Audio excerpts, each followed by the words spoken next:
Oi, gente, tudo bem com vocês? Aqui é a Luana e hoje eu vou falar um pouquinho sobre o Dia da Visibilidade Lésbica e o mito da virgindade.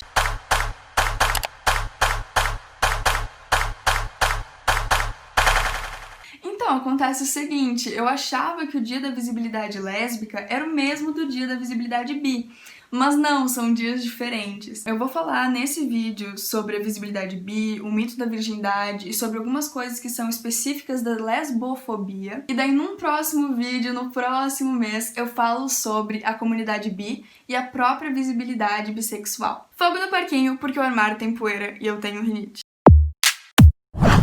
A primeira coisa que a gente precisa pensar é justamente sobre a visibilidade lésbica. Quando a gente fala sobre ter um dia específico para a visibilidade de alguém, é justamente porque esse grupo é invisibilizado. A gente vive em uma sociedade heteronormativa que coloca heterossexuais como a norma. Os héteros viram natural e homossexuais, lésbicas, bissexuais são tidas como anormais. Mas por que a gente precisa falar sobre visibilidade? É importante porque na sociedade que a gente vive, heteronormativa, ela invisibiliza outros grupos que não sejam héteros. A gente vê em filmes, a gente vê em livros, a gente vê nos próprios autores dos livros, nos próprios diretores dos filmes, nas próprias produções culturais, se é colocado como invisível. Quando a gente pensa em casal, a gente pensa um homem e uma mulher, a gente não pensa numa mulher com uma mulher. E por que quando a gente pensa numa mulher com outra mulher é sempre fetichizado? Por que quando a gente pensa em um casal lésbico, ou por que quando a gente pesquisa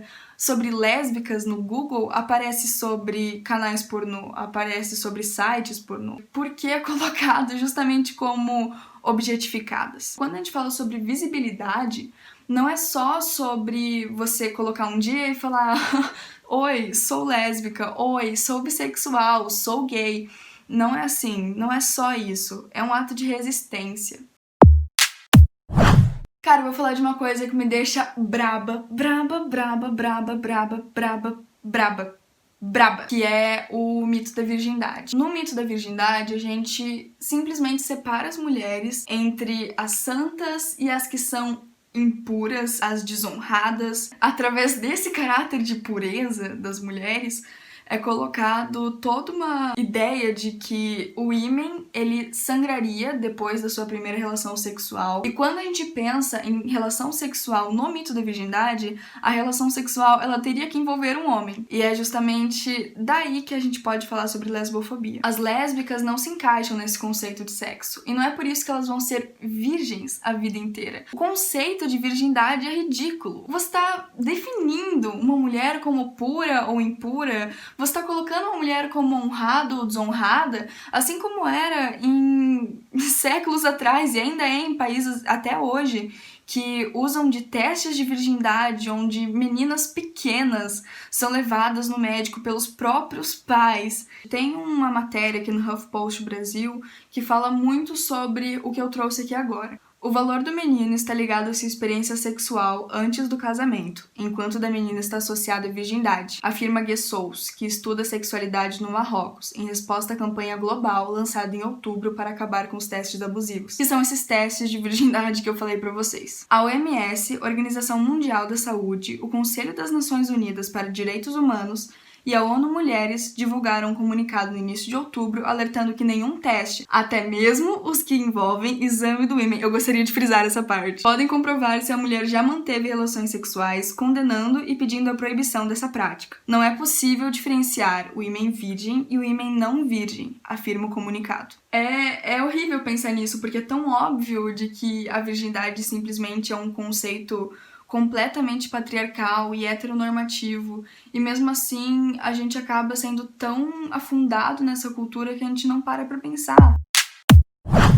A gente pensa que a lesbofobia ela é parecida com a homofobia, né? Mas ela não é só isso. Além da homofobia, ela também fala sobre sexismo. Além disso, mulheres lésbicas ainda sofrem de uma violência que é exatamente lesbofobia, que se chama estupro corretivo. Elas são estupradas por homens que acreditam que, através daquela violência, elas iriam deixar de ser lésbicas. Primeiro, como se fosse uma coisa errada, e segundo, como se a violência que eles chamam de relação sexual fosse mudar aquilo. tá tudo tão errado.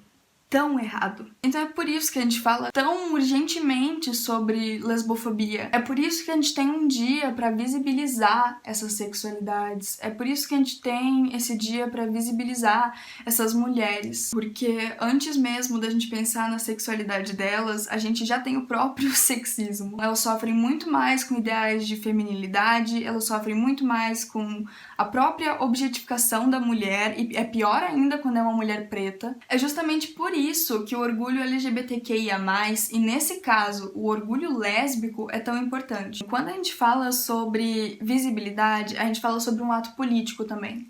A gente está reafirmando a existência desse grupo, e não só reafirmando a sua existência, mas reafirmando a sua resistência. Porque a gente vive numa sociedade heteronormativa. Então, quando a norma, quando o natural é ser hétero, a gente precisa mais do que nunca rever esses princípios. A gente precisa mais do que nunca se perguntar onde estão os gays, onde estão os bis, onde estão as lésbicas, onde estão os trans. E se perguntar por que a gente não fala sobre isso? Por que a gente precisa ter um dia específico para falar sobre isso? Sabe quando você escuta aquelas coisas como: ah não, você é lésbica porque te falta um homem. Ah não, você é lésbica porque você nunca conheceu um homem que tenha te pegado de jeito. Posso participar? Não, porque você é lésbica. A pornografia tem um valor imenso nisso, porque é literalmente de lá que se vem toda a ideia de que a mulher lésbica é um grande fetiche. E quando a gente pesquisa no Google sobre lésbicas, literalmente aparece uma listinha, assim, de sites pornôs. E não falam sobre o amor, não falam sobre a visibilidade. Não é como se a gente pesquisasse héteros, sabe? Não é assim, não é assim. Não é colocado como uma categoria de fetiche. Mas lésbicas são. Reforça a ideia lesbofóbica de que mulheres, para existirem, mesmo em sua própria sexualidade, só existem através da vivência de um homem. Isso é muito problemático, isso é completamente problemático. Isso vai validando como numa bola de neve outras coisas que levam mulheres lésbicas a se suicidarem, que levam ao assassinato de mulheres lésbicas. É horrível, é horrível. Quando a gente fala sobre visibilidade, é muito importante também que a gente coloque isso em prática. Mais do que falar, a gente precisa apoiar e a gente precisa reafirmar a existência dessas mulheres. Não só escutá-las no lugar de fala, mas também de apoiá-las. Se vocês tiverem alguma mulher lésbica que vocês apoiem, que vocês admirem o trabalho, coloquem aqui embaixo. Eu acho que é muito bom de criar essa rede. A segunda coisa é, eu vou trazer aqui uma mulher lésbica que eu gosto muito, é uma das minhas escritoras favoritas, literalmente do lado de Clarice Lispector, que é a Rayane Leão. Esse foi o primeiro livro dela, Tudo Nela Queima e Brilha, o nome. É muito bom, é maravilhoso, é perfeito.